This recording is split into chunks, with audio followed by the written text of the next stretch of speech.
Hi everyone, welcome to Bent TV. This is The Talk, where we essentially talk about issues that affect sex and gender diverse young people.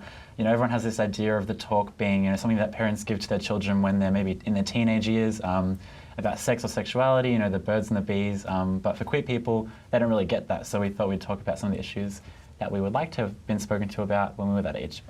So today I'm joined by my esteemed panelists, Michael to my right, and Jasmine and Chrissy. And today we thought we'd talk about, labels. So I guess I'll just ask a question and get the conversation started. Basically, there's a lot of labels in the community that people use to self-identify, gay, lesbian, bisexual, pansexual, demisexual, LGBTI alphabet soup.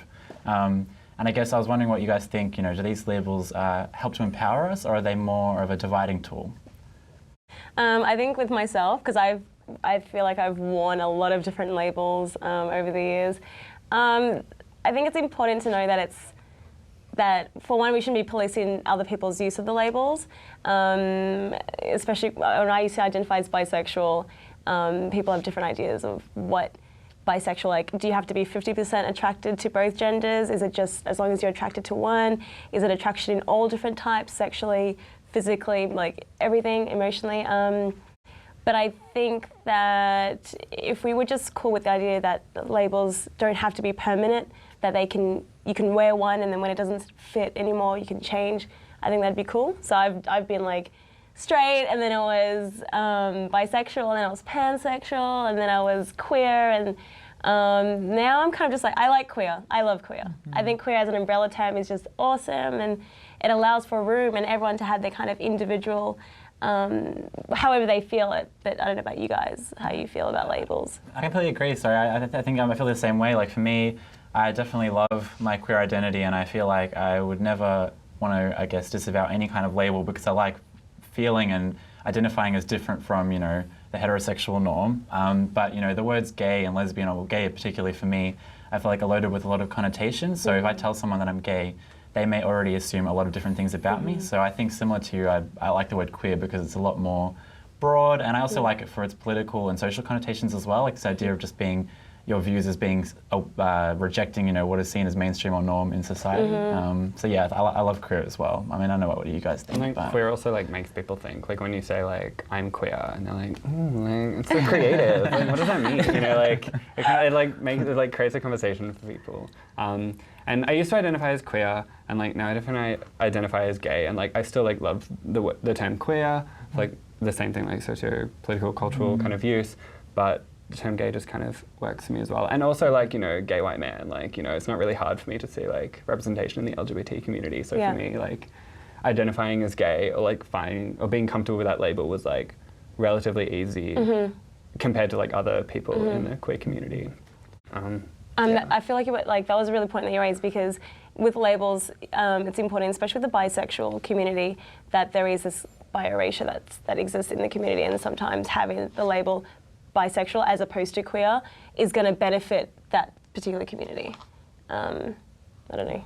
No, great, Jasmine, what do you think? Yeah. I identify as a lesbian most of the time. I do agree that identity can be a lot more fluid than how a lot of people approach it, especially I do appreciate the term queer because it doesn't come with that the rigidity that a lot of the other labels come with, and I think that's extremely beneficial.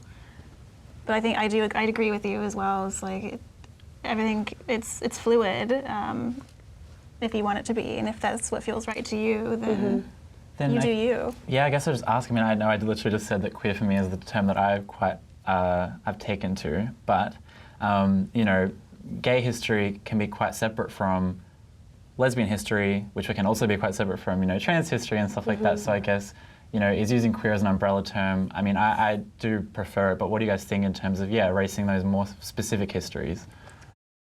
Well, I think having, although we are saying that gay, lesbian, bisexual can be very rigid, but for some people I think that rigidity is comforting, where they find a label and they say, oh yeah, that's me, these are my people, this is my history, and this is who I am. Yeah. And I think having that kind of word to define it is really helpful, because when we were or a lot of queer people when they were younger, having these feelings that kind of go against the grain that you're told is wrong, and then but you don't have the language to kind of navigate that. And then when you do find that language, whether it's like a rigid label, can be like kind of really nice. Totally. Yeah. I mean, there are definitely. I mean, I respect people who disavow labels and feel like they are unnecessary, and they'd rather just be seen for who they are as opposed to like a word or some sort of association. But I think that, you know, because we have such a rich cultural history, like the queer community, the gay community, even the specific ones I mentioned, by using those words, I think without using it, it helps. It kind of, by saying that we're all the same and we don't need labels, it kind of erases some of that. I mean, you get, like you were saying with biracial more specifically, but I think that applies even more broadly to the queer community. You know, without using labels, it kind of negates or just doesn't really acknowledge like the very specific history that we've got that people who don't identify as queer or LGBTI have. Yeah. Do you think that like maybe queer can be too broad in some way, where like I'm gonna get like hate mail, but like but like, you know, this is like asexuality obviously like exists, and a lot of people identify as asexual, which is cool, and then we like kind of get a lot of kind of branches off that, where like, you know, aromantic, where it's people can feel sexual attraction to other people but don't want a romantic connection, and so you're getting like straight men who like, you know, want to fuck girls, but I don't want to date them, therefore I'm queer, and it's just like, I feel like you're just like extra straight. Like I don't, like I don't think that's like, you know what I mean? Like, so I feel like maybe queer is like too broad in that sense, where, yeah. Well, I guess one other question I was going to ask on Jasmine, I mean, anyone, if you want to answer, but like with the proliferation of these terms, you know, many of them maybe didn't exist decades ago, you know, there's more and more coming in. Will that just make it us more divided, or will it is actually more empowering as a community? I'm not sure. I don't know if this is too utopian to say this, but I mean, it would be amazing if we lived in a world where we didn't need labels. I feel like sometimes we need them in this particular society because we are considered the minority and different and diverse, rather than this notion that straight is the normal. That I feel, it'd be great if we didn't need it, but at the same time I understand, especially for me growing up, finding a word that I thought fit was amazing. It was such a great feeling to know, oh wow, this applies to me. I'm not alone, you know, in what I am, and yeah. Yeah, great.